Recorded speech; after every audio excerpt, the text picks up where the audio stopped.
Welcome to the Greg Bennett Show. I'm your host, Greg Bennett, and today I have a delightful conversation with one of the most beautiful people I know, Heather Jackson.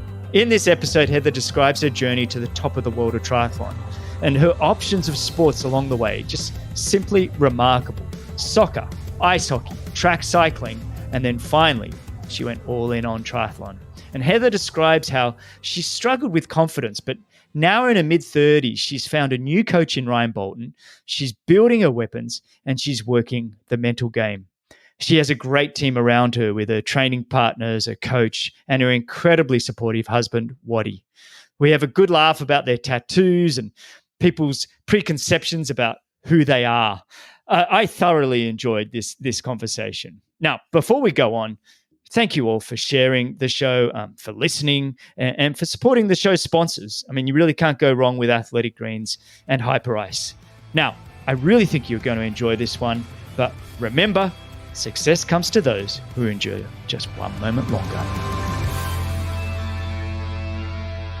I want to give a huge shout out to Athletic Greens for supporting the show and for just being there every day for me. Athletic Greens is now very much a part of my daily routine. Just such a simple way to get a delicious blend of 75 superfoods, vitamins and minerals and probiotics and so much more. I really encourage you to invest in yourself. Invest in your own health for your performance optimization today and for your longevity. Sign up and have it delivered straight to your door. It's just so simple, tastes great, and does what I really need for my health.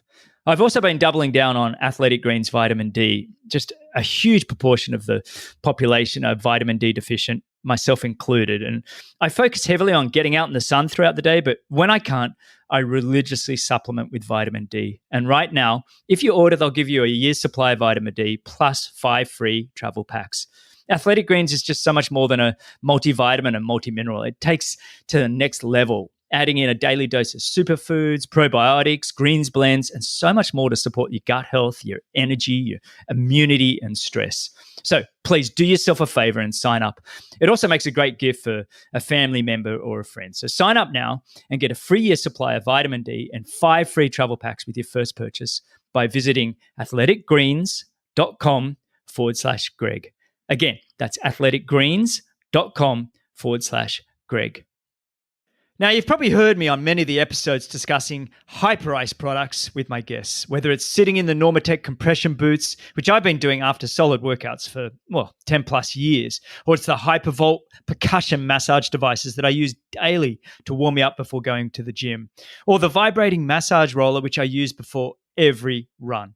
All of the Hyperice gear is just so easy to use and just keeps me going. My goal is to keep moving, keep physically fit for many, many years to come. And using the Hyperice products are just helping me do just that. So simple, quick and easy to look after my body at home. And I've just started using the new Hypervolt Go. It's surprisingly powerful and whisper quiet and ultra lightweight at only 1.5 pounds or 680 grams. And it's 30% smaller than the Hypervolt. The Go is ready to provide relief wherever you roam. With 3 speed settings, 2 interchangeable headset attachments, 18-volt rechargeable lithium-ion battery, and like I said, lightweight, easy to use, 1.5 pounds, 680 grams, and it's TSA approved for carry-on. So get 10% off at all Hyperice products using code GREG10 at checkout. Go to hyperice.com.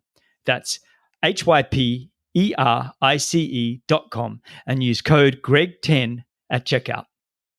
All right, today's guest is one of the world's greatest Ironman champions with consistent podiums at both the 70.3 and the full Ironman World Championships. She's the current American Ironman record holder, and she's won 12 Ironman 70.3s and 5 full Ironmans. She's a relentless hard worker and aggressive racer, and is just a top contender every time she enters a race. Always smiling, one of the best people I know, but don't let that smile fool you. She's a smiling assassin. I'm a huge fan. I'm honored to have her on the show. So welcome, and thank you for joining me on the Greg Bennett Show. Heather Jackson, how are you? Oh my gosh, that was an amazing intro. Thank you. Oh, you're welcome. You're welcome. Thank you so much for coming on the show. I finally got you on the show because I've had your training partners, Paula Finley and Ben Hoffman, on, and they both spoke about you on the show. And everybody lights up when they talk about Heather Jackson.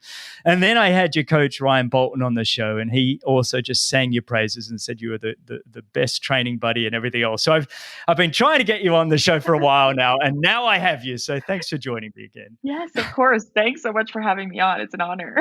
No, of course. And I missed you in Daytona. Laura and I went up to watch that race, but Laura said she did get to catch up with you briefly there. I don't know, before or after the race. Was that your only Yeah, race in 2020? Or yeah, pretty much. I was able to sneak in one gravel race actually in October, which was also kind of just like last minute. But yeah, only 2 races in last year. But yeah, I totally didn't even. I think I saw Laura race morning. I came down and I was trying to find anything to eat, and I was like, oh, maybe I can get some toast downstairs. And Laura was there. yeah, Laura now these days, her little quiet time window is that 5 a.m. till 7 a.m. in the morning without the kids, and I'm always just sleeping. Now it's my sleep in time with the kids, but she'd come up every morning when we were up there and be like, "Yeah, I met so and so and so and so," and I missed all of you. I had the Yeah. kids the whole time, and I missed all of you, but she did say she caught up with you. I mean, what has the last 12 months been like for you? Because you seem someone you love working out. This is what it looks like when I watch your YouTube and all your social media platforms. You love being outside. What's the motivation been like this past 12 months with just the uncertainty of races and things? Yeah, the last 12 months have been kind of almost like full circle for me in a way. It's hard to describe. I think last spring when I guess coronavirus kind of hit first, it was just a few weeks before Oceanside in March. Mm, And I, at that point, was super fired up for the season. I had just started working with Ryan Bolton in January of that year. So it was just kind of fresh and new. And I had gotten 3 months of like this new style training. I was psyched for the season to start. And then, yeah, obviously COVID hit and it was like, okay, this is fine. Like, cause for me, March, April, May is kind of this building into the season. The mm, last mm, 5 years, obviously my focus has been Kona in October. So it's been this careful balance of, okay, the year is a progression towards being at my absolute best come October. So mm. it wasn't too heartbreaking in March, April, like, okay, um, that's usually I yeah, like breaking off the off season and kind of getting going. So it's like, okay, we'll get going in June, July this year. And it obviously, as everyone knows, it just kept getting pushed. So meaning Waddy and I, and then working with Ryan, my coach, just kept kind of that base level up. And for me, it was um, really just a year of getting to train with without that race pressure of a race looming. And I feel like I got in just a crazy year of really great Ironman, um, not base training, but just I was able to, I guess, experiment with training in terms of not having that race pressure. And so I got a year under Mm. my belt of this kind of new style training that Ryan's known for, and partly why I went with him in terms of a coach.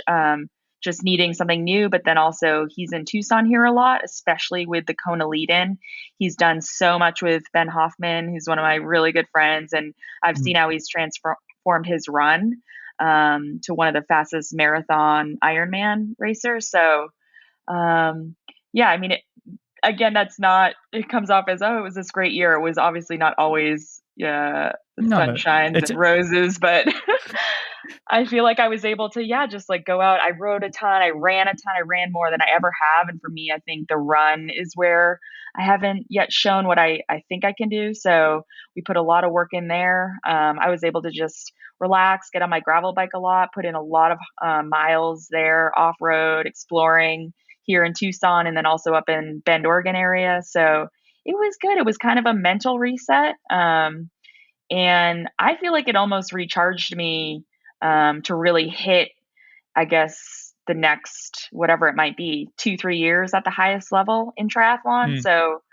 I think in that sense, it was really good. It was this kind of like showing me what I do still want to do, and it's I want to get back to that. I'm sure as everyone does, missing racing, missing having that goal to go after and go after it at the highest level. And I feel like I came into 2021 like, okay, I'm ready, like all in. Just Mm. what can I do? Because I know I'm not. It's so crazy. I still feel like I just got into this sport, and I know that I'm at like the peak, maybe not end of my career, but I mean, I'm 36. I've raced 5 Konas, and I feel like I might have like 2 or 3 left at the highest level. So it's kind of been this rejuvenation of, okay, what can we do to give those final shots the best I possibly can? Yeah, that's brilliant. And the adaptability of a champion there. I love all of that because it's, 2020 is a big year. You find a new coach, Ryan Bolton, who I have all the time in the world for. And if people haven't listened to that episode, please do. And I need to have him back because I think we ended up just talking so many old school stories. We didn't actually go into the science of coaching enough. But from what I understand, Ryan does use sort of a lot of the Arthur Lydiard model of coaching. And for people who don't know, Arthur Lydiard was sort of one of the great coaches of the 60s and 70s out of New Zealand, Olympic champions everywhere on the track. And his running model just is incredible. And I know a lot about him because when Laura and I started coaching ourselves, Arthur Lydiard became our real go-to in terms of the kind of training. And it can be brutal. It can be a lot of work, probably more miles than most people are used to, but it's amazing what the body can take. And so for you, changing coaches, adapting to the new year, I loved going to your YouTube and seeing some of the adventure training that you and Waddy do, where you just sort of venture out on your gravel bike and you say, yeah, we're going to go do this. Gosh, I watched this one you did with Ben Hoffman, and it was 158 miles. So for people in metrics, that is what, 240 kilometers on a gravel bike? Or is it more than that? Maybe. I don't know. Anyway, just absolutely insane kind of training. Has that been fun, like you said? I'm not really doing specific Ironman work. I'm just building the body's strength and challenging myself with some mental rides. Yeah, exactly. That's what I mean by like just experimenting with the training of like, it's not like, okay, I've got a 5-hour ride with 6 by 30-minute efforts. It's, okay, we're going out on this epic today. And it was a year of that makes, I think, Ironman seem like nothing. Not like nothing. Of course, it's gonna hurt. But Oh, I know. I also No, need to preface your statement with, okay, anything that involves Hoff is going to be crazy. I feel like yeah. Hoff always just like kind of like understatedly like sucks you into like, oh yeah, we're gonna do this long ride on the weekend. Like, you guys in? And Waddy and I are like, oh yeah, cool. What's on tap? Oh yeah, we're gonna try the backside of Lemon. And it's Yeah. not just the backside of Lemon, it's like a 6-hour lead in prior to the 2-hour climb. That's awesome. He's done the same to me, by the way, when I was finishing off my career in Boulder, and we would be like, yeah, let's do this, 220K ride up, the peak to peak highway. We'll go all the way down to Golden. We'll climb. We'll come back around. I think Tim Don and maybe Tim O'Don, T.O. I think there was a group of us. We all went and did it. And it really, look, these adventures are fun, though, aren't they? I mean, so long as you got fueling and they are a fun day out to some degree. I mean, you get exhausted and you come home and you spent, but boy, you feel satisfied, don't you? Yeah, no, exactly. And when I think back on 2020, I mean, that day literally is one of the ones that will stick out of the entire year. So those memories from last year of just, those crazy days out with the Hoff and a couple other friends that we spent most of the year with, are my key memories of this last year. Yeah, that's brilliant. And look, just for our listeners that don't know, let's rewind the clock a little bit, because you are one of the most extraordinary athletes I think I've ever had on this show. And what I mean by that is the amount of sports that you've done and the varied sports. Now, 90% of the triathletes that I've had on this show would say they came from a swimming background and then they found triathlon, blah, blah, blah. That becomes their story. But you, making national teams for ice hockey and playing soccer and then track cycling, you got to rewind the clock. Take us through, how did you finally get your passion for triathlon, and take us through the journey of Heather Jackson? Because it really is quite amazing. Oh, thank you. Start from when you were like 3. No, I'm just kidding. Well, so yeah, to make it as quick as possible, I mean, my mom was a phys ed teacher for 30 plus years. So she's really, her and my dad were really I think, drove it home for myself and my 3 siblings. They had us in every sport you could think of. So literally from when I could stand, I was skating on the frozen pond. I'm from New Hampshire. So a lot of the winter sports, skiing, ice hockey, but then also my mom, just being the gym teacher, like she also refereed or umpired after school every day. So like softball, soccer, basketball, tennis. She had us all in gymnastics. Just, we literally were exposed to everything, which I think back and I'm like, I couldn't have asked for a better, I guess, just development of all motor skills really, and also having that team background aspect. So that was literally my childhood, playing everything. And then it was probably 4th, 5th, 6th grade into junior high and high school, I was really, soccer and ice hockey were my life. And I was playing on the Olympic development program for soccer, as well as the kind of national team program for ice hockey, and kind of trying to make that decision with, I didn't want to specialize, but it ended up being that in high school, women's ice hockey was growing very quickly, and the education opportunities were more with the Ivy League schools at that point. I think there were only 13 or 14 schools that had women's programs, but it gave me that opportunity to go to an amazing academic school. And so that was ultimately where was that? That was Princeton, right? Is that where Princeton, you went? Yeah. So I ended up at Princeton. Wow. And everyone's always like, "Oh, you went to Princeton." I'm like, well, I literally owe everything to the coach there, Jeff Campersall, who I still, whenever I reference my coach, it's still always Jeff. Like I used to train with, he helped out with the national team program. So I knew him from even before college. And then he coached me for 4 years at Princeton. And then, I mean, I'm still close with him, but yeah, he really, he actually came in high school. I had to make an early decision, college choice, my senior year of high school. And he showed up. It was like early November. I think the cutoff for early decisions, mid-November. And he came to one of my soccer games out of the blue, didn't tell me he was coming, and was like, "I'm at your soccer game. You're coming to my school." And so I decided to go early decision Princeton. Wow.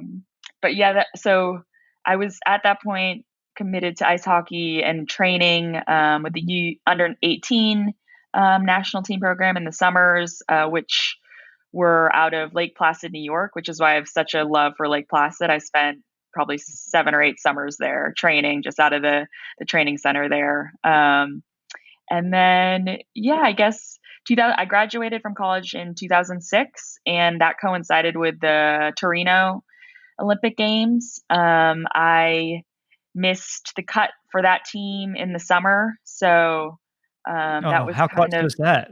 Was that devastating, or was it close? Or hockey's a weird one because it's a team sport. It's kind of like but I think it was top 40 were training there in the summer, and then they narrow it down for the lead in to about 27. So I missed that, I guess, 13 or 14 people that they cut. So, but it's very much how you play with your line mates, like what lines are working well, so I don't know. It was devastating, but also it was also like, okay, it was devastating because it coincided with my senior year, and there wasn't really anything for women's hockey post college at that point. Now they have a minor league league that you can keep going in, keep progressing, Mhm. and still trying to make, say, one more Olympic cycle Gotcha. if that's something to go after. But for me, that was it. So then it became like, now what? Um, Did you think so about going back to soccer ever? I mean, I always figure women's soccer has quite the league and is building in popularity. Was that ever yeah, on the table? yeah, it was. I guess I had moved so far Mhm. away just in those 4 years of college from it that it was more okay. What can I do? What I had studied political science, and it was kind of a weird time. It was like, now what? Mhm, But mhm. I actually, this is a funny little story for you. I don't know if you'll remember this or not, but not remember this incident. But if you remember me telling you this story, my I applied to this program through Princeton. It's called Princeton in Asia, and got a teaching. It was a 1 year teaching position over in Thailand, and so actually after graduation in June, I went to Thailand for a year to teach English, and that's kind of, I had done some triathlons in the summers with my parents. My mom is the one that got me into triathlon. She was going to do a local one, and I was like, "Oh, I want to go with you and try it." And I think that was the summer prior, and so I had done a few, but then I was in Thailand, and they had it had to have been one of the first years of the Phuket Triathlon, and I like traveled down from Thailand to go, or northern Thailand. Sorry, I was posted Mhm. up in Chiang Mai, and you and Laura were in the airport, and I remember I went up to you and I had a like triathlete magazine, and I asked you guys for your autograph. You would have And made us. You would have made our day sitting in an airport and having somebody ask for our autograph. We must have loved that. you That's guys, but brilliant. it was awesome. It was like, um, yeah, that would have been 2007, I think. 2007 or 8? Yeah. Yeah, I can't One of remember. those, Or or 8. 6. Yeah, yeah, I don't know. I can't remember the exact years we were there, but we did go a couple of years to that Phuket Triathlon. I think it's still going. It's one of the great destination races. Everybody should check it out for a racecation. I think it's been going a lot longer than actually those years. I think it was probably started Okay. in the mid-90s actually, but that's Okay. hilarious. So that was your Did you race? Did you end up doing the Yeah, Phuket race? I was Yeah. doing an, yeah, because I was, what was I, 21 or 22, so I was still the age grouper, Mhm. just, yeah, racing whatever race I could find. Wow, wow, and so you had your year then, in Phuket, which look, I think for a lot of us, we leave university and you know, you've had your kind of your blinders on, right? You've been doing the ice hockey, you're doing your studies, that's what you're doing, and then it's kind of, "Oh, okay, I've done what I've set out to do. I did high school, I got into the proper Ivy League school everyone said I should try and make. I focused on my sport." And then you come out the other end, you're like, whoa, now what? Now life really has to start. And it can be a little scary, right? I mean, any of those transitions in life, and I've had a number of guests on this show where we talk about transitions not being the easiest part. But it's interesting, so long as you keep moving, so long as you keep doing something, and that's what you did by going to Phuket. You know, it sounds like that's where you started to fall in love with triathlon a little bit more, was it? Yeah, exactly. No, Yeah. I was addicted because I had Mhm. come from team sports, and so Yeah. this was like a totally new challenge because it was me. Like, there were no excuses out there. Like, oh, you aren't clicking Mm. with your teammates.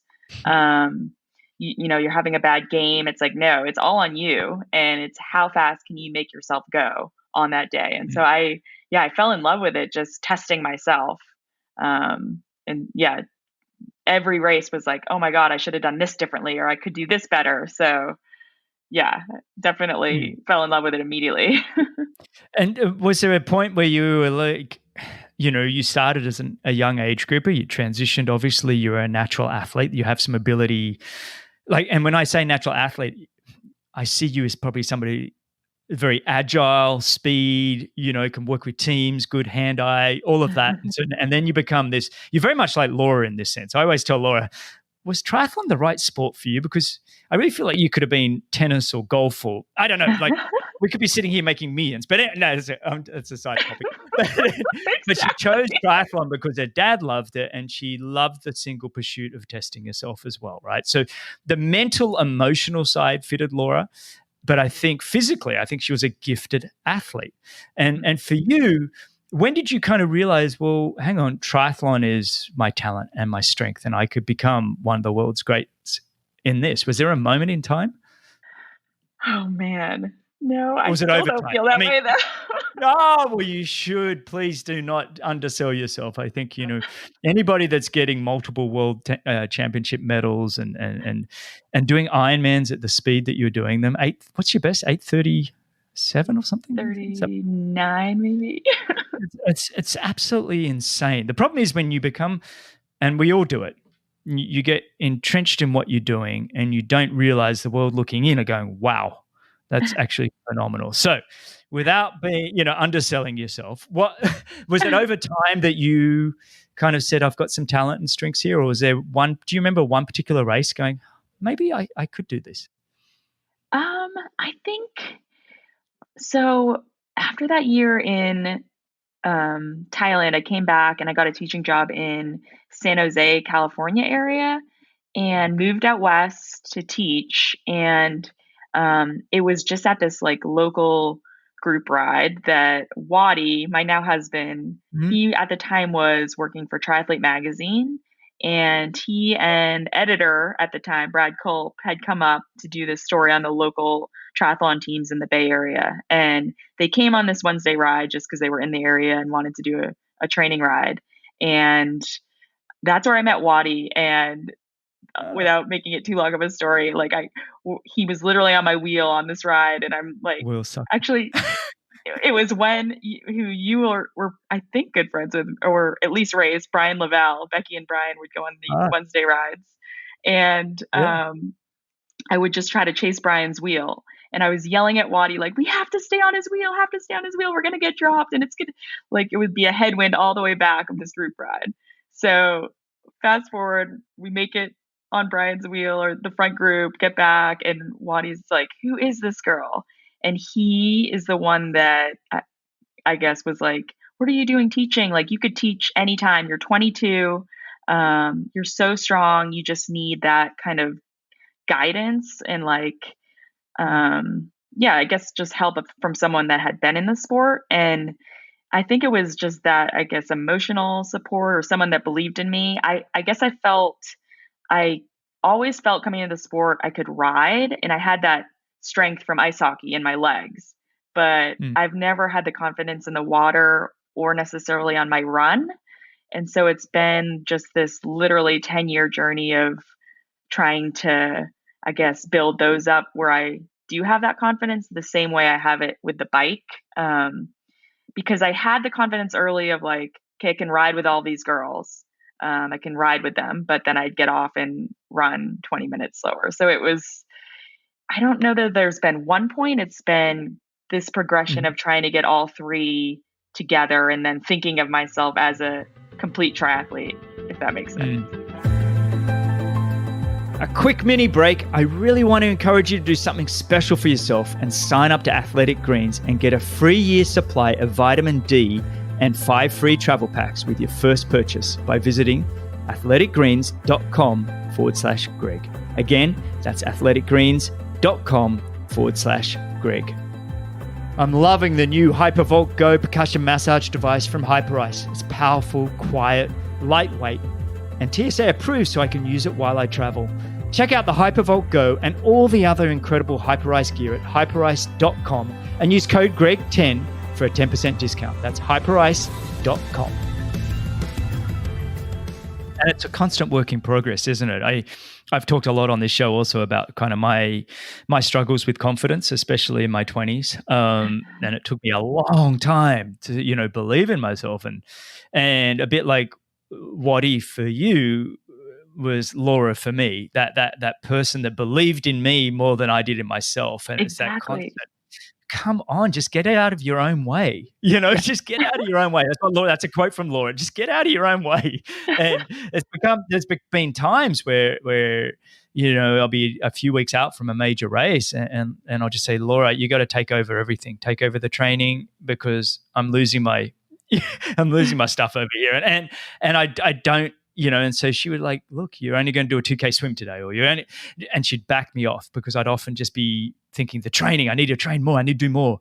And so she was very good at helping me calm down and find that self-belief. And that became a work in progress. And finally, I really started taking ownership of, visualizing and affirmations, and really becoming more and more confident in my ability. But like you, I was probably early to mid 30s before I really started to feel like I had the ownership. I mean, has there been a time in this last 10 years where you've kind of gone, right, I need to pull the trigger and really take full control of the controllable, 100% responsibility? Has there been that, or has it been building just together, you guys just kind of building this teamwork that you have, which is phenomenal, by the way. I love the way you guys work together. But has it been over time?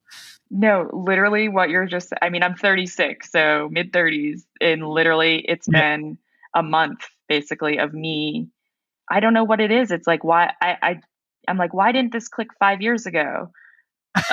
Like, I need that ownership myself and to believe it. And Wadi's like, I can only tell you so many times, like, look what you've done, look at your training, look at, the races you've won. And literally it was, I think in December, as we were kind of like resetting, getting ready for this year, and like, listen, we're all in for like, X number of Konas left. Like, what's it going to take for you to know that you can show up at that race? And like, I've always gone into it like, oh, top 10 will be great. Like, it's top 10 in the world. And that's always been my, I guess, almost like a protective thing, because then when you go there and you do top 10 or better, you're like, oh my God, I crushed it, versus working on that confidence to be like, I'm prepping myself to go there and try to win this race.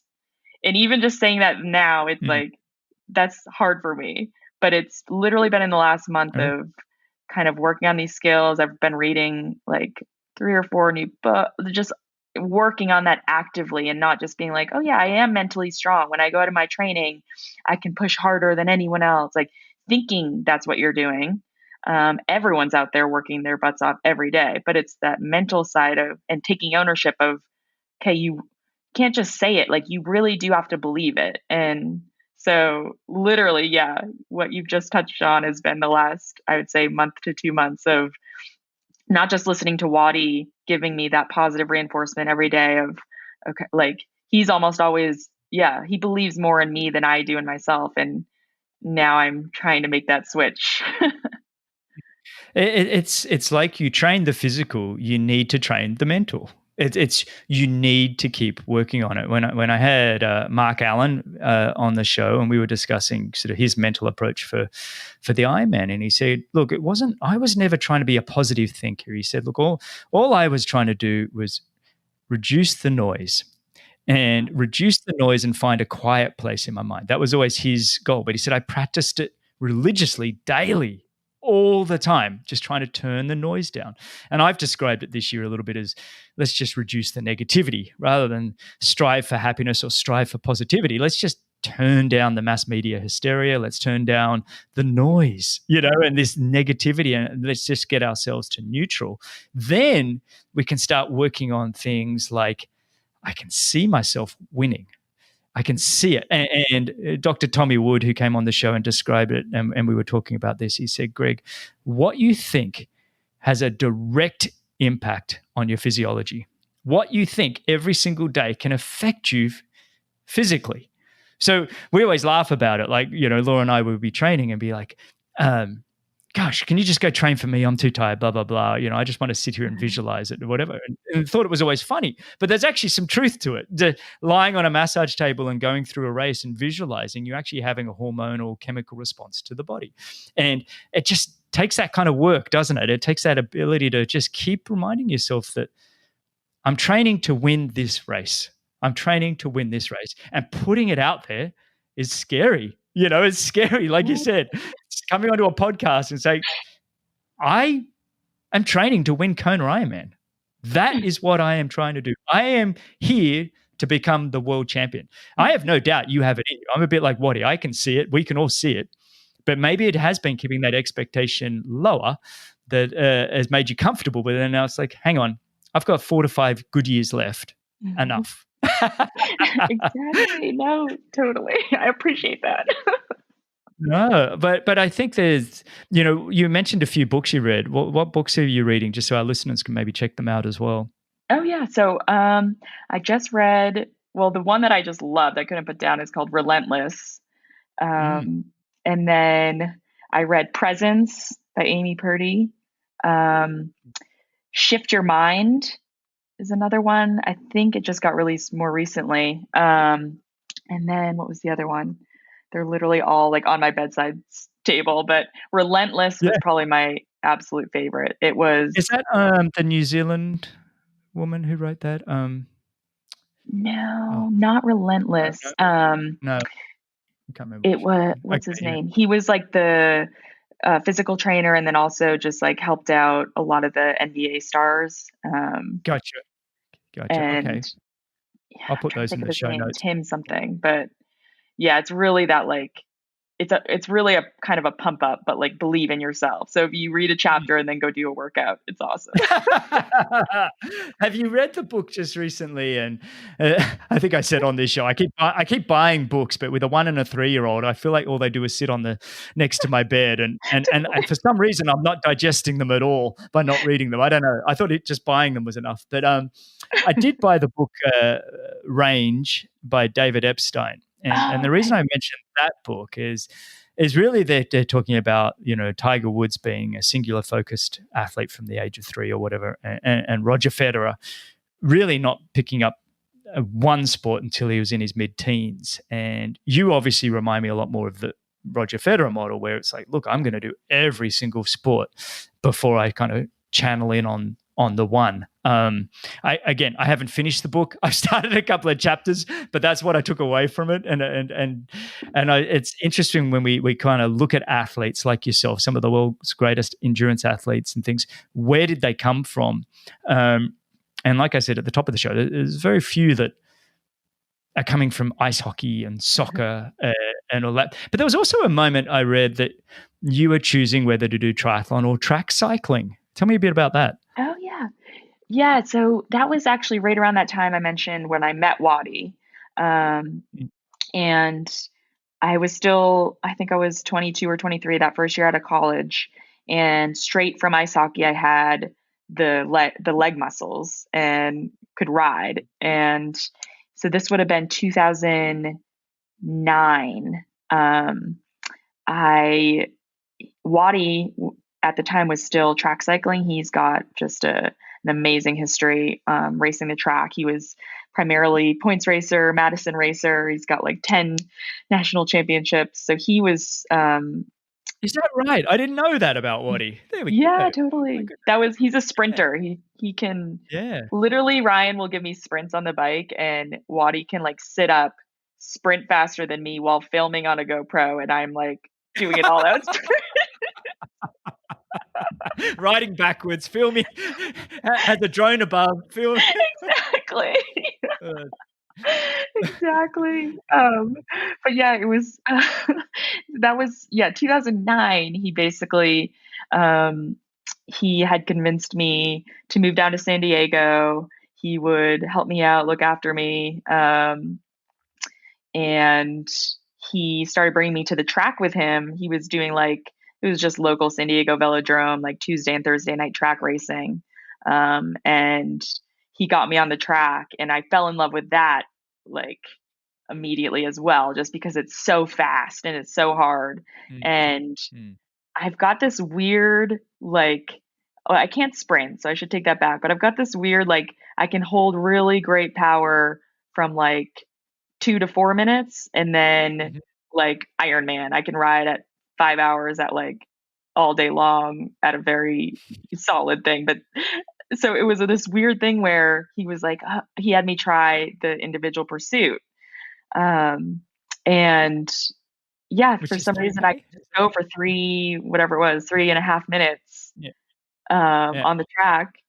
And So he threw me in a few of the local races, and I kind of upgraded pretty quick. And then he's like, yeah, we're going to do national championships, which were in LA, which it was a whole different velodrome. But I went, and that would have been summer of 2009, because I raced the 2009 national championships up in LA, and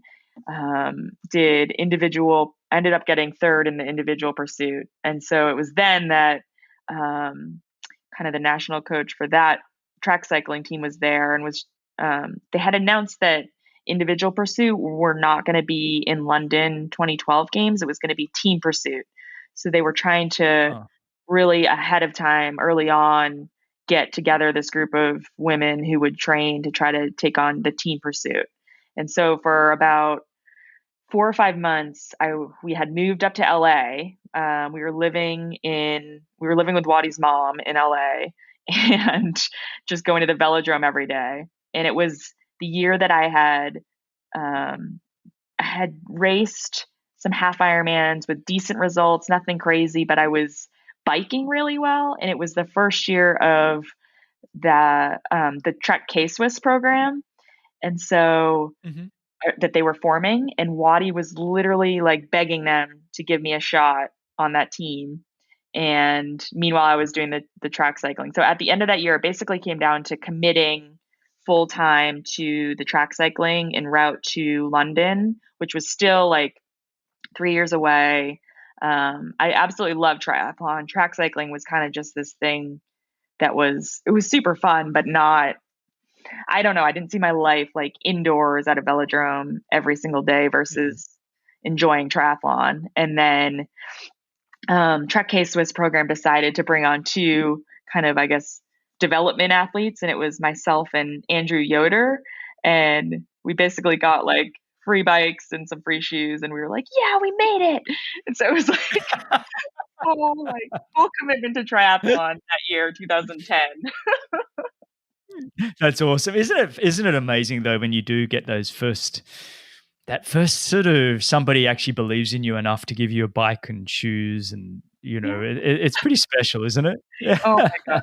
Seriously. And even like, I think back to those 2010, 11, and 12 were my first professional years in the sport. And all those people from that first team, it was like Dibbs and Chris Lieto, Matt Lieto, Barney, Joe Gambles, Fraser Cartmel. Like, those people are still the people that I'm probably, I mean, I have, other great friends in the sport as well, but they've still remained friends. And it's been over 10 years now. And they were there with me of my earliest memories in this sport. And so it's cool to look back at now.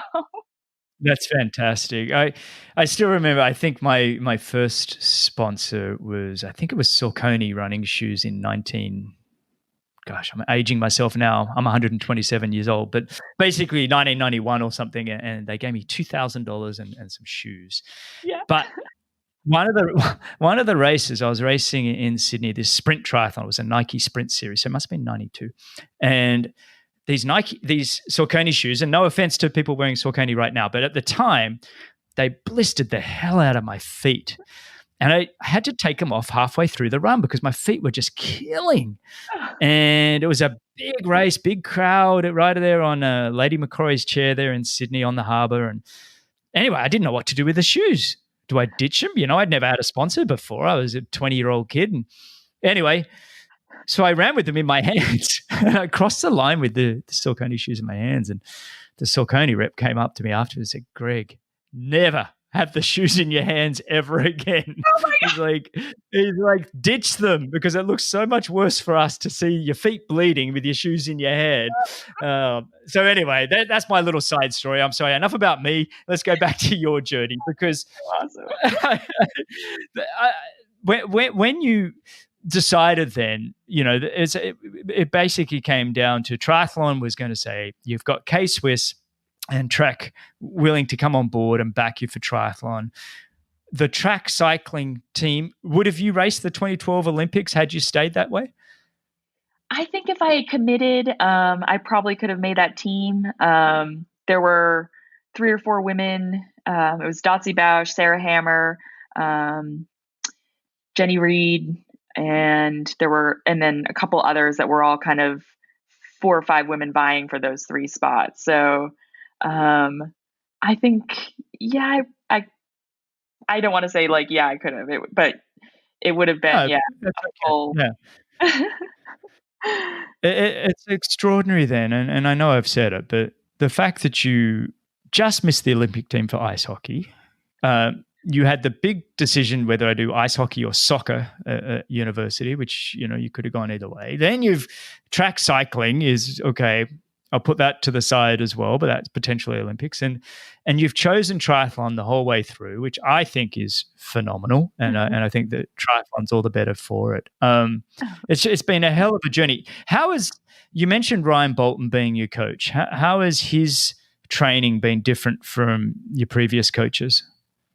Yeah. So, oh my God, Ryan's amazing. He's just like, he's so chill, which is, yeah, it's just relaxing. So there's no like stress, or he's just anything you do or anything he puts in, like even if it's a bad day, he's like, he always finds a positive, which I think is awesome. So, but the biggest thing with Ryan's training for me was a shift in the running, in terms of literally just, I know you were talking earlier about a running, how he bases his training, which was education for me. I need to brush up on that, but No, the you don't. You've style got of it, Ryan Bolton. Yeah, you don't need to look at anybody else. If you've got Ryan doing it, you're in safe hands. or, or who you said you think he bases his off of Yeah, the. Arthur Lydiard Okay, is the yeah, yeah. got it.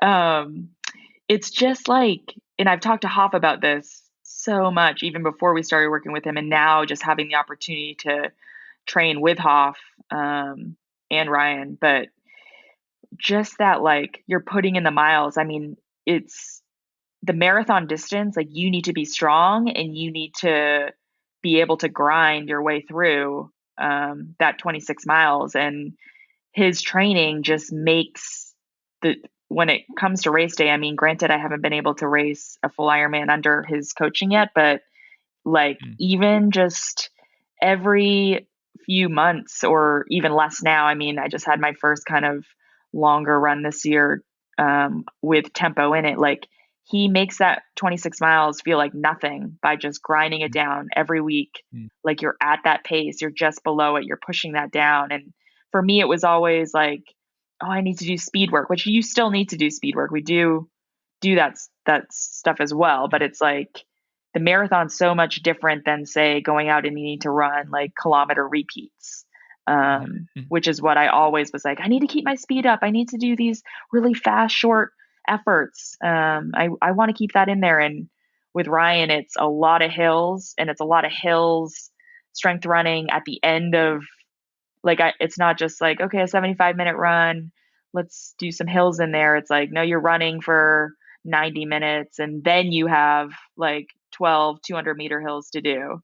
So Mhm. training yourself to still be strong, still hold form, still be able to push 2 hours in, and then running those tempo runs of, okay, not just go out and run 2 hours, like, no, we're doing 2 hours at what you're trying to race at. So it was Mhm. definitely a shift for me. And I think something like that takes time, to get used to, and then also see, I guess, that it is working. And I, we did a year of running. I have never ran like I ran this past year. And I guess still drawing that one positive from the last 12 months in coronavirus is I had uninterrupted months on end of just this run training. And now, I mean, I had an 18-mile run the other day, and it felt like nothing. And I was holding, 6:20s for the last 9 miles, which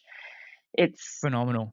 like, you can't even think that's going to happen. Then all of a sudden everything starts to click and you're like, oh my God, like, and that's why I've been getting more and more excited. Like, I just want to test it. But then, yeah, Yeah, it's that yeah. slow, like, okay, no, we have to wait. We're still putting it in. Like, Yeah. yeah, it's just this, but it's exciting for me just because I do feel like the fastest I've run is a 3-hour marathon at Ironman Arizona. So just even to break the 3 hour in an Ironman would be awesome. Well, that's the thing. It's all being invested in the bank now. And when Ryan and I were talking about sort of the training, this kind of model of training, I describe it as you're just trying to improve your best easy pace. Now, easy is not recovery. Right. Easy means you're running easy, but that pace starts to get better and better. And what I noticed when we really started to do this same kind of training you're talking about was it improved over the weeks and months within a year, but then also the yearly, it just kept improving.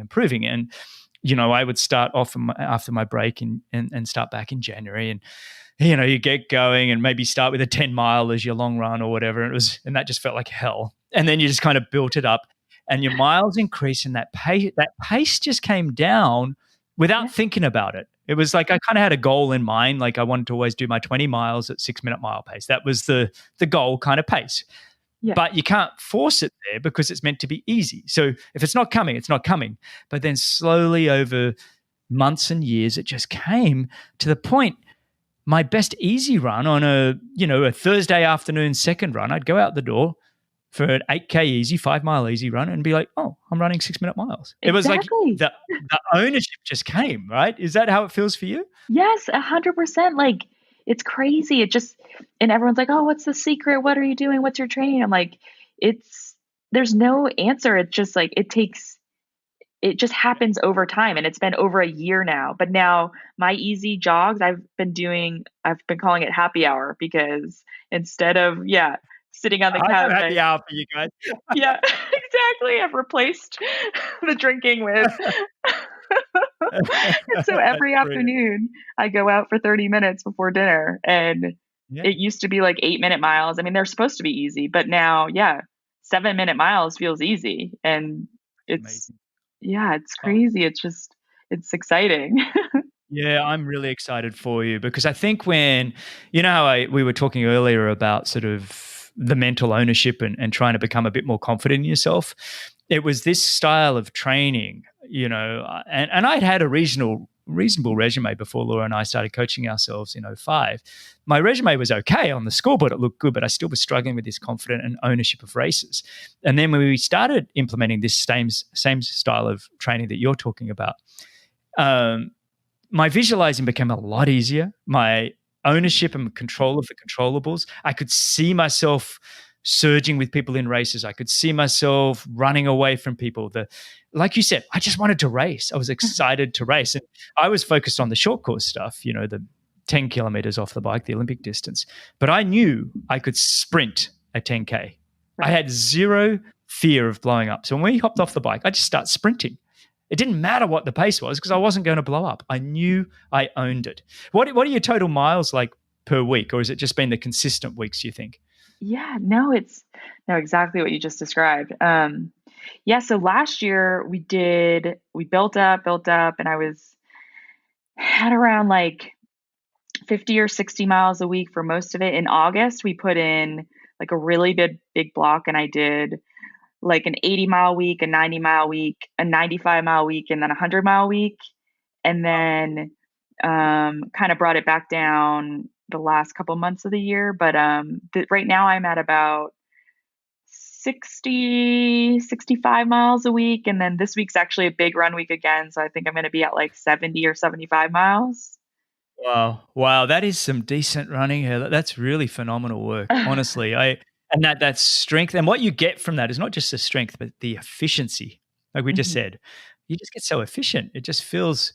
How's that affected your swim and that and your bike? Have you noticed they're still good to go? How's that felt? Yeah, it's definitely. So the focus has been basically the swim and run right now, and the bike is getting brought in now.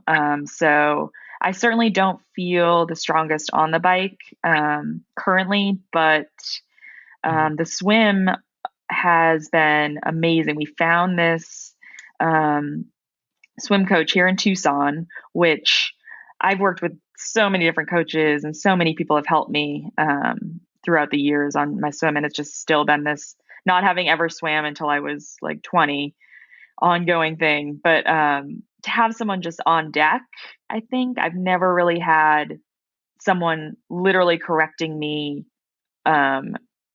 like mid effort or even like when I get to the wall. So just having that person there has been huge. And so I've been swimming every What's his morning. name? Or her name? Who's His coach? name's Justin Slade. Mm. Everyone calls him the Aqua Bear. He basically, and oh, a side part of that is he he swam at ASU up in Tempe, and then was kind of coaching in the Phoenix, Tucson area. And this pool came up for sale, and he bought it. This was 10, 15 years ago. So it's a private pool. So it won't close due to different restrictions. So that's why we've been able to swim, which has been amazing. Oh, great. Yeah. How are um, you? Let me just interrupt your train of thought, because how are you when somebody's giving you instructions in the pool? Because Laura's fantastic at it and I'm terrible at it. I'm kind of like a bull at a gate. Like, I just want to go hard and stop telling me to move my right pinky or my hand. Like how are you when somebody's giving you instructions, especially under duress?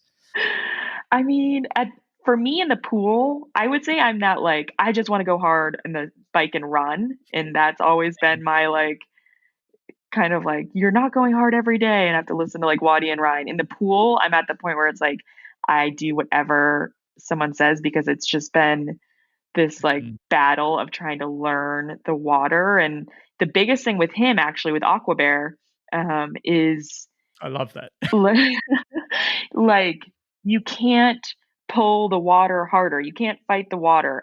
The water will win every time. So even if I work as hard as I possibly can, like all out, throwing my hands down, like they're just sliding through the water because I'm trying to Mm, pull harder. So mm, it's been this mental shift for me in the water of like, yeah, you have to grab the water, you have to hold it, you have to have that good catch, but you can't fight it, and you have to work with it. And he's very like hmm. he's very yeah, that it's hard to describe because he's not a soft coach in terms of like he's stopping you to correct form, which is our coaches have done in the past with me. And I feel like you never get fit, you never get the Mm, swimming you mm. need. But he's doing this like be soft with the water, let it hold you up, like be one with it while you're just swimming all out. Like I showed up this morning and I thought it was going to be a more endurance Monday, lighter, and it was like 40 75s at threshold on like 5 seconds rest. It was like, Awful. Yuck. stop, stop. Just like you're at the wall and he's shouting at you like, keep your head in line, don't move your head. And then 75 later, he's like, soft hands, soft hands. 5 seconds to the wall. Like every time there's something else to give you. And so for 3 lengths of the pool for over an hour straight, like every one I had, okay, 3 more lengths. Think about this, like early breath, Oh. like cat, like soft hands. So every time there's something, which What's incredible about that is I can hear his passion through what you're saying, that mhm. he truly wants the best for you. He truly wants to see you become a great swimmer. Oh my god, A he coach totally does. that sees that. How many of you are swimming in this private pool squad that he has there? He so it I was introduced to him by these two um, Canadian ITU athletes, Chelsea, or actually Chelsea's US, but Chelsea Burns and Joanna Brown. Mm, Somehow, I don't know how they knew of him or knew of the pool. And so back in like November, December, when pools were still kind of iffy, they had reached out and set up this program with him. We were doing 3 days a week. And Lionel, who has now spending way more time here, he had reached out and he showed up in December and was like, "No, I want every day with you." And I was like, "I need to get on that as well." And so Lionel and I have been going 5 days a week um, yeah. with the Aqua Bear, and then Lionel has brought down a friend that he trains with, Corey Bellamore. He's the beer mile world champion, but he's actually a phenomenal swimmer. I mean, he's everything, swim, bike, and run, but he's kind of Lionel's training partner. And now Eric and Paula Finley are down here as of, Mm, they've been like 2 or 3 weeks now. So we've got like a pretty good squad now of probably that's a six great or seven of squad. us. Yeah.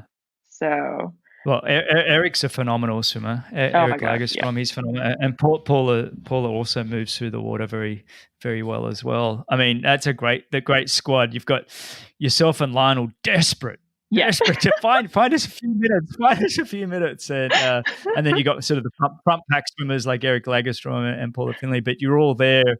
Isn't it great to have that kind of team and community around you, though, of like-minded people? It's just Oh man, makes the world so much better, huh? yeah, it's like I look forward to going. It's like fun now.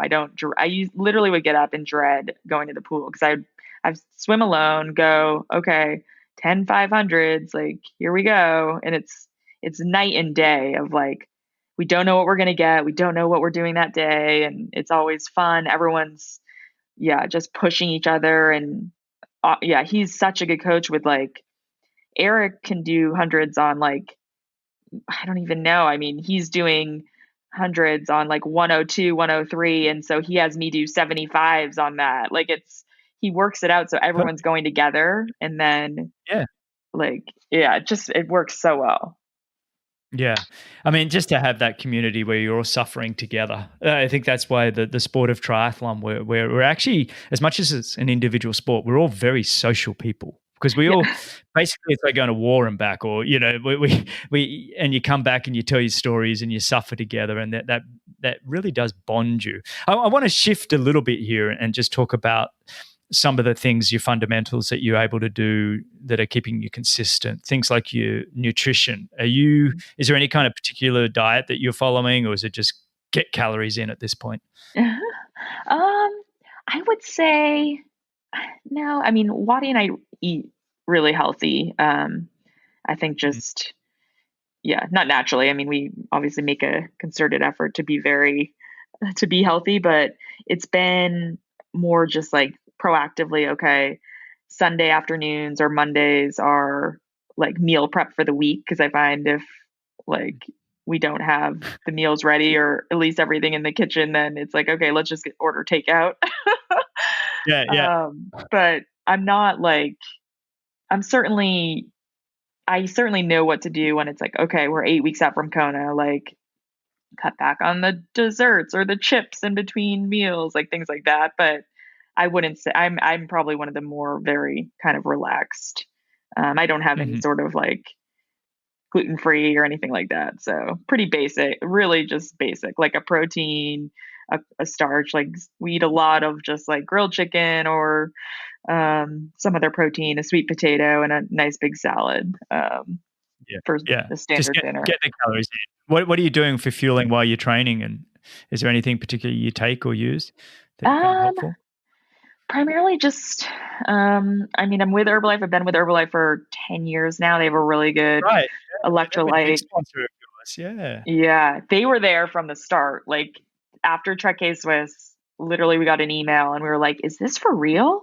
And we were in the Herbalife offices in LA a week later. And yeah, I've been with them since, which it's just, yeah, it's been an amazing partnership just to have that sort of support daily where it isn't so much about the racing as it is just like sharing the journey, promoting that healthy lifestyle. So yeah, super grateful to them. But I mean, pretty basic. I switched to just like mostly liquid calories when I was trying to really dial in Kona nutrition versus like I used to take bars and but it's mostly gels and then just liquid calories in my electrolyte drink. Go on to the days where people, remember you put your power bar and you put it on the top of your frame and then it would melt. Exactly. I used to do that. Yeah, it's actually still recent history for most people, but exactly. I know I always remember people, they're sticking the power bars on the top of their frame. I'm like, I'm not sure this Kona conditions are suited to this kind of thing, but anyway. Exactly. I certainly had a couple full Ironmans that went south quick after I had I was like, oh, everyone says like, don't change on race day, like don't change what you do from training. And in training, we would stop at a grocery store and I'd get like Snickers and a Coke and like some salty chips or crackers or something. And so I used literally the first Ironman I did, I think I did that. And I was at every porta potty on the run. Just I think everyone should have a little time out at Harvey, meet at what's that little town on the way back for Harvey? And yeah, everyone should have to stop and have a Coke and a Mars bar yeah, for exactly. 20 minutes. Because that's how everybody seems to train, right? Everybody seems to train. They take their rest at around that 4 hours, 3 to 4 hours, Yeah. has a Coke and a Mars bar, and then it gets going. So I think we should make that mandatory in Ironman. What do you think? I agree. What about your sleep and recovery? Are you able? I mean, with the amount of work you're doing, you go to sleep all right? Are you having to? Do you take anything to help you get to sleep? Is there anything you do? I'm not too bad with sleep. Like usually we're on a really, again, I feel like I'm in a little bubble of the like start to 2021 because I've been the last 6 weeks have been like really good. Just we're on a routine. Like we eat, Waddy and I usually eat around like 5 p.m. We'll like read, watch TV. We watch a lot of like Shark Tank, and then we're in bed by like 7, maybe reading for another hour. He usually works, like he's on his computer designing kits or doing other stuff for Waddy Inc. But we're lights are out by like 8ish. So I think just getting on that routine, and it's like it's become just programmed. Like I'm falling asleep by 8:30. I get up at like 5, get ready, have my coffee, head to the pool. So I think it's just sticking to that. It can be so easy, like when you're not in this little training bubble. Like if I'm at home in Bend where my family is or friends, and you're like, okay, we're gonna go to my parents for dinner. All of a sudden it's 9 p.m. and you're off that schedule. So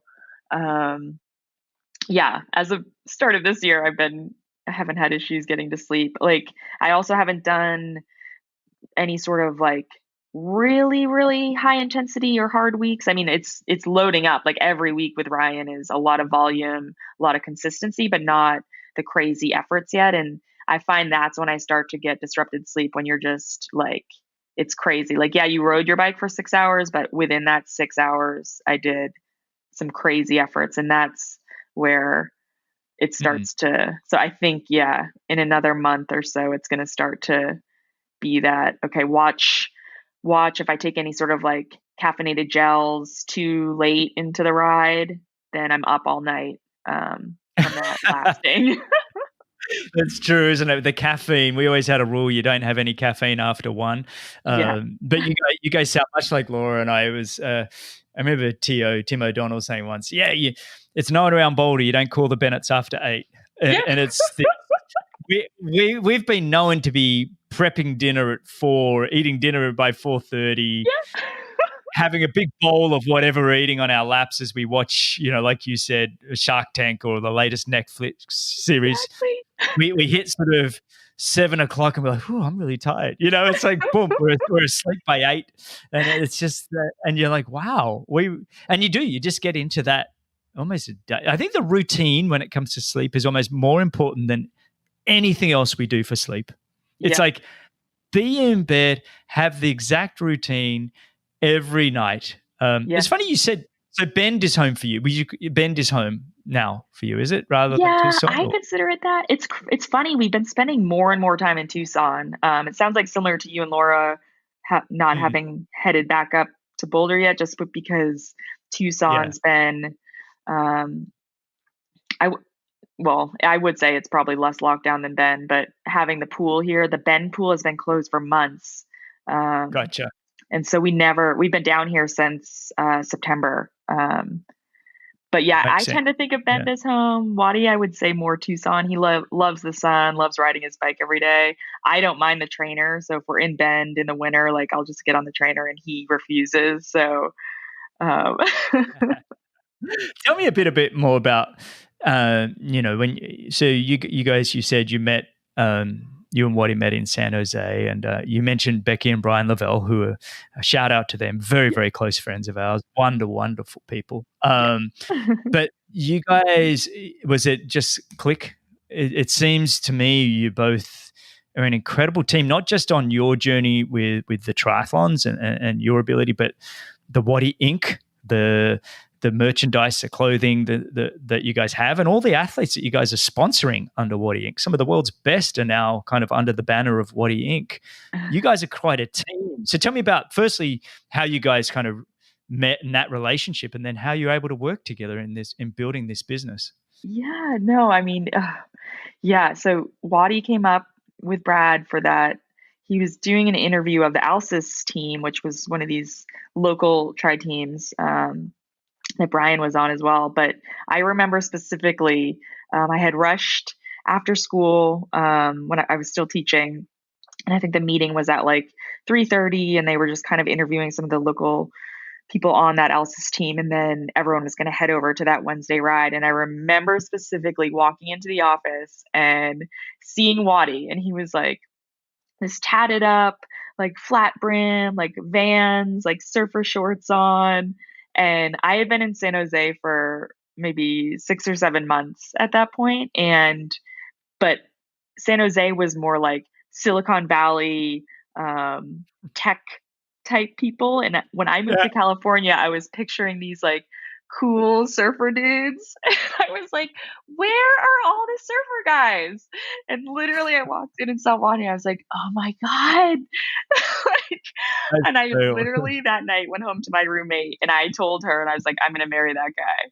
And No way. sure enough, it was crazy. I mean, no. So to your point, like I would say it was pretty immediate on both sides. We didn't date for it was over another year, I would say. I saw him at Oceanside the next year, and then I saw him at Kona, and then we didn't start dating until literally, I guess it would have been almost 2 years later then, Wildflower. What would that have been? 2010 maybe, or 9.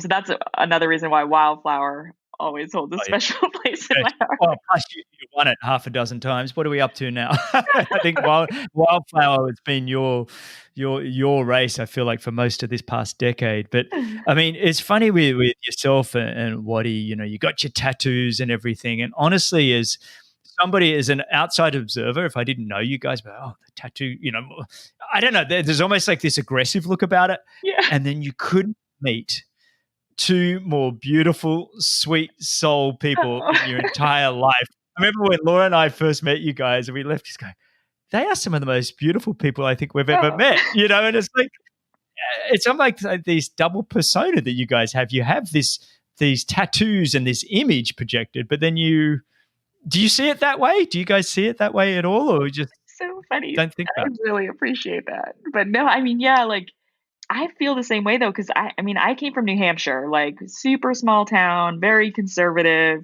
I remember I told my mom I got a tattoo and she was livid, just like, oh my God, like you've ruined your life. And I was like, oh my God, like, but I think it was just like this, like breaking out, like becoming my own person, just like, it's just ink on your skin. I don't know. It was this weird shift that I had coming from, I think, where I'd grown up, this New England conservative town. And like you just said, I had that same image of Waddy. Like I was like, oh my gosh, he's got to be a criminal. He's like, obviously like falling for the bad boy. And then you meet Waddy and you're like, oh my God, he is the most like the kindest, like most sensitive, just yeah. So I think it's just so funny because a lot of people say that to us, and I'm like, it's just. But I do think tattoos have maybe like shifted, especially even the last like 10 years of, just like not what they mean, but shifted of like they've become so much more normal now. But yeah, for me it was like, I don't know. He was like, I guess the first tattoo I got was in memory of my Nana passed, who helped raise me. And so I was just going to get one little sparrow over my heart. And Waddy was like, what? Go big or go home. And so it turned into this entire piece. So I have like brilliant. 9 sparrows across my chest, which it's actually one for every person in my family.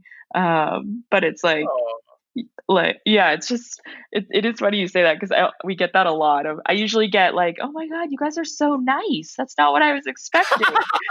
Or I also get a lot, Oh my God, you're so short. I thought you were so much taller. Oh, that's a bit rough. Come on, I can't do much about that. That So that is brilliant. That is funny as well. But the business that you guys have built together, I mean, oh, it looks that like is it's doing incredibly well. I mean, is it? I mean, without prying too much, it looks like you guys are doing incredibly well with Waddy Inc. Thank you. Yeah, no, I mean, that is all Wadi. I mean, 100%. Like he wakes up at like 4 every morning. He works from 4 all the way through while I swim till about 10 or 11, just every day, just, yeah, making that go. And it's, he's the creative one. Him and I, they always say opposites attract, and he's very much the very creative, very open-minded, just all these different ideas always flowing, and I'm more the, like, numbers, like, very Mhm. not creative at all, like, no, not musical, like, things like that, and he's just so I think that's why we work so well together of just, yeah, the whole I deal with one side of our Mm. stuff, like financial side and doing the bills and having Exactly the what Laura and I scheduling. are. What was that? That's exactly what Laura and I are. Waddy and I are both married nerds that are prepared to do all the finance and the Yeah. books and all of that to look after us. And I'm far more the creative, I wouldn't say emotional, maybe I am, but Yeah. it's kind of like passionate, and that's why I've got this show. This show is as much about that as well. Just it allows me to have my creativity and chat with people, and Yeah, that's awesome. like What's even your as I talk to sign? you, my hands are flaring. Well, I'm actually a Capricorn, which should have me as quite. I don't know. I don't know much about science, but I think it's quite disciplined and everything else. So I don't know. What are you? I'm a Taurus, so very like stubborn, bullheaded, like straight to the Oh, point. that's what Want Laura is. That's what Laura's April 25th. So Oh, I'm April 24th. well, there we go. It's like I'm talking to Laura right now. My goodness. There we That's go. Yes, awesome. I know a Taurus then very well. You're very strong. Definitely Yes, put Waddy and I in our place. You exactly. girls are you're definitely putting us in our place, which I've talked about Laura many times on this show, that having that strength behind me and putting me in my place has been such a godsend. So I think that's what he's got in his corner as well. So what is next for you? Have you got a bit of a schedule kind of tentative this year? What does it look like? Um, Somewhat. It's kind of moving. I mean, obviously, we were trying to. I usually start with Oceanside. Just it's Mm, drivable. It's such a good race. I think I've raced it like 10 years in a row. And that's recently been postponed oh, already. So they did replace it with, at least for the pros, the Galveston, Texas 70.3 is on the schedule. okay. I think April 11th. So I've been looking at that. Just that's been within the last week of like, okay, we could use that. I guess the ultimate goal for the first half was setting our sights on Ironman Tulsa, which they named the North American Championship race. So that's been pretty much what Ryan's been um, putting everything towards right now. So that's May 23rd. So, and that is really just going there. I mean, obviously the goal is an overall amazing race, but the run is like we're targeting that run. Just having that, I Mhm. guess, Mm. I don't know how to explain it. Like Hoff said that he had to run a certain pace at, I want to say it was Ironman Coeur d'Alene one year to get a Kona slot. He had to run into second or third. He had gotten hit by a car on the bike, so he lost a ton of time. And it was like do or die on this marathon. And he ended up running like a 2:35 or something. It was that breakthrough run that he had, whatever year that was. And I'm totally butchering his years, but he said it was that race that gave him the confidence. Like, I just ran a 2:35, that you could do that again. And so for me, it's like using Tulsa as the lead, like prep for Kona of like, okay, what can I get from this? What confidence, hopefully, or um, yeah, just going in with that goal for Ironman Tulsa. I really like that, because I think there's, you take that, then it becomes a weapon, and you mentioned Hoff, and he does have the fastest ever marathon in an Ironman now, and it is that Exactly. 2:35 or 2:36, whatever it is, and he did have, I don't know if it was the second fastest or the fastest marathon in Kona last year to run himself up to fourth. But having that weapon in your back pocket, it's, I don't know what the numbers are now, but I remember when I really started to focus on the run in about the year 2000, I think. And I was like, okay, I've got to become a runner. I've got to get my 10K down into low 29s. And I just worked it. But it became fun in the ITU running world, because I'd even let people go off the front, because I just wanted to see if I could chase them down. It wasn't about the win. I just wanted to see how fast it was to the game. The game became exciting because I'd done the work. Sometimes I'd run them down. Sometimes I didn't. Didn't matter. It was about the game of seeing what I could do. But the amount of races that are won with the run, at the time when I was thinking about it, was like 9 out of 10. It really was. If you didn't have the run as a weapon, you weren't going to win. Yeah. And I don't know what it is for Ironman. I'm sure you've sat down with Ryan and Waddy and looked at, kind of going, well, hang on, how many are being won with the run? I mean, let's see what we can do here. And I think that's exciting for you. Just the game of it. The game, exactly. right? Exactly. Yeah. Oh, No, exactly. That's a great start to the year. Sorry. Oh, no, I was going to say, you look at Conan, I mean, you have Anne Haug, who can run unbelievably, but like everyone else, well, Rinny, obviously. Rinny and Annie, I think, are the benchmarks. But on any given day in Kona, any given year, like the next 7 to 8 women are all within this like range. And so if you can break through that range of whatever it is, 3 hours to 3:06, that's deciding those other places. I mean, if you can take that away, then it's a whole different race. It really is. You get yourself down into that 2:55 or lower, all of a sudden, yeah. Now the win is on the table. It really is. It's a part of it. It's like for the men. If you can run that low 240, if you can be running that 240 to 243, the win is on the table. It's really got to be there. Yeah. Now, obviously, you can't have weaknesses in the swim and bike either, and it's this whole math, isn't it? Where do I put my energy? But I think that efficiency of movement, it'll come, and you'll be able to get there. So it's exciting. I'm excited for you. So basically, the big goal, still Kona Ironman World Champs. Come on, world. Let's get back going. I want to have these races. Exactly. I'm excited. I'm excited for you. I think, you'll get some races, especially in the southern USA states. They seem to be, being prepared. I think Florida's even got one coming up here in Challenge Miami, I think, March 12th. Yeah, Challenge Miami. Yeah, I think we're back and forth on that one, just getting a race in and practicing the swim in a race scenario. So I should be there. It's weighing out where the block falls with Ryan of the Tulsa prep. So yeah, I get it. It's like, just let me race though. Can I just go?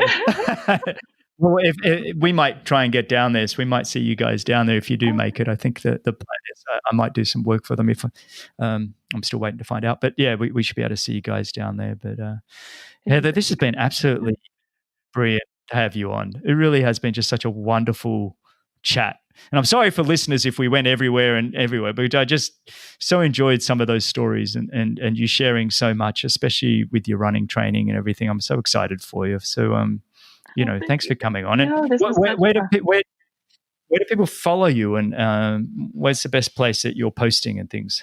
I'd say probably mostly Instagram right now, which is H Jackson Racing. And then my sister helps me out with my Facebook, so she would get that. And then YouTube has been our new, really working on that. Yeah.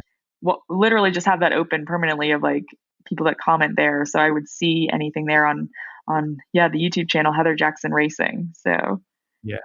They're fantastic, by the way. I had a lot of fun watching those. You guys, I love you. I love your van too, by the way. That's decked out. Totally. We skipped right over van life. That's a new addition as of like November. So we still have that video coming, like the full van tour. But Waddy literally does those videos, which he's getting so good at, on top of running the business, on top of training with me. So he's he's got so many things going on. But yeah, I'm so It's impressed amazing by being a professional athlete these days. You need a production company behind you. exactly. It's so different. In my career, I won a race, I got a magazine cover, and away we went.